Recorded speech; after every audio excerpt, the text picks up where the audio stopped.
School में हम सब ने भारत का नक्शा पढ़ा है ना। पर जरा सोचिए, अगर वही नक्शा हाल ही में हमारी आंखों के सामने ही बदल गया हो तो। जी हाँ। और यही सवाल है जो आज हम देखने वाले हैं। भारत ने कोई नया इलाका नहीं जीता, फिर भी इसकी कोस्ट लाइन मतलब तटरेखा हजारों किलोमीटर लंबी हो गई। आखिर ये हुआ कैसे? चलिए पता लगाते हैं।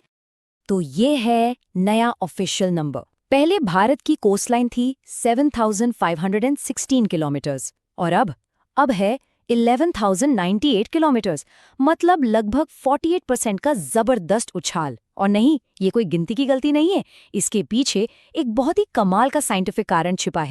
तो हुआ ये है कि ये जो बढ़ोतरी हुई है वो किसी नई जमीन के मिलने से नहीं हुई, बल्कि नई टेक्नोलॉजी की वजह से हुई है। आज के जो हाई रेजोल्यूशन मैपिंग सिस्टम है ना, वो तट के हर छोटे छोटे मोड़ को, हर घुमाव को माप लेते हैं। ऐसी बारीकियां जिन्हें पुराने तरीके पकड़ ही नहीं पाते थे। ये अपने आप में एक बेहतरीन उदाहरण है कि कैसे टेक्नोलॉजी दुनिया को देखने का हमारा नजरिया ही बदल देती है। अब सोचने वाली बात तो ये है कि अगर नक्शे पर बनी सिर्फ एक लाइन में इतना बड़ा राज छिपा हो सकता है, तो जरा अंदाजा लगाइए कि पूरे देश के भूगोल में क्या क्या छिपा होगा। तो चलिए, इसी क्यूरियोसिटी के साथ भारत के विशाल और विविध लैंडस्केप को और करीब से जानते हैं। हम सब जानते हैं कि भारत कल्चर के मामले में कितना डाइवर्स है, पर इसकी ज्योग्राफी वो भी कम नहीं है। मतलब एक तरफ दुनिया की सबसे ऊंची चोटियां हैं, तो दूसरी तरफ ऐसी जगह भी हैं जो समुद्र तल से भी नीचे हैं। ये देखिए, एक तरफ है केटू, जिसकी ऊंचाई है 8,611 मीटर, और दूसरी तरफ है कन्याकुमारी के पास का इलाका, जो समुद्र तल से भी 2.2 मीटर नीचे है। सोचिए कितना जबरदस्त कॉन्ट्रास्ट है, और यही विशाल अंतर भारत की ज्योग्राफी को इतना एक्स्ट्राऑर्डिनरी बनाता है।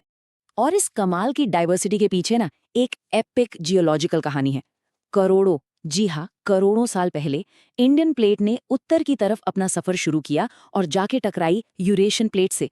और ये कोई छोटी मोटी टक्कर नहीं थी, ये दो महाद्वीपों का एक तरह से महासंगम था, जिसने दुनिया की सबसे ऊंची पर्वत श्रृंखला हिमालय को जन्म दिया। और मजे की बात यह है कि ये प्रोसेस आज भी चल रहा है। और इसी जबरदस्त टक्कर ने भारत को मोटे तौर पर इन 5 फिजिकल डिविजन्स में बांट दिया।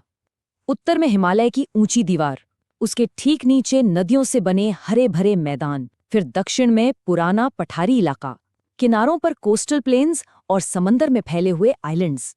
हर हिस्से की अपनी एक अलग पहचान, अपनी एक अलग कहानी है। पर भारत की कहानी सिर्फ पहाड़ों और मैदानों पर खत्म नहीं होती। असली कहानी तो जमीन के नीचे भी है। एक ऐसा विशाल खजाना जो हमारे देश की इकोनॉमी की रीढ़ की हड्डी है।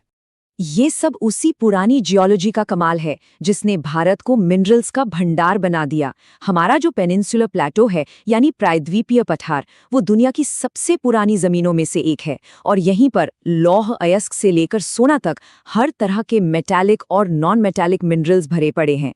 और हाँ, गोंडवाना काल की चट्टानों से हमें कोयले जैसे कीमती एनर्जी रिसोर्स भी मिले। तो जमीन के नीचे तो खजाना है ही, पर जमीन के ऊपर भी एक बहुत कीमती चीज है, हमारे जंगल। देश का लगभग 1/4 हिस्सा, यानी करीब 25% एरिया जंगलों से ढका हुआ है। और ये जंगल सिर्फ जानवरों का घर नहीं है, बल्कि हमारे क्लाइमेट को कंट्रोल करने में भी इनका बहुत बड़ा रोल है। लेकिन देखिए, ज्योग्राफी सिर्फ पहाड़ों और पठारों की एक स्टैटिक यानी स्थिर कहानी नहीं है। ये एक डायनेमिक सिस्टम है जो लगातार बदलता रहता है। और कभी-कभी ये बदलाव एक बड़ी चुनौती बनकर भी सामने आता है, जैसा कि हम भारत के विशाल रेगिस्तान में देख रहे हैं। हम बात कर रहे हैं थार डेजर्ट की। ये सिर्फ रेत का एक समंदर नहीं है, ये एक बैटल ग्राउंड है, जहां एक तरफ प्रकृति है और दूसरी तरफ इंसान की कोशिशें। और यहाँ सबसे बड़ा दुश्मन है हवा। वो हवा जो उपजाऊ मिट्टी को अपने साथ उड़ा कर ले जाती है। और ये आंकड़ा वाकई में चौंकाने वाला है। थार डेजर्ट का 72% हिस्सा हवा की वजह से होने वाले कटाव से जूझ रहा है।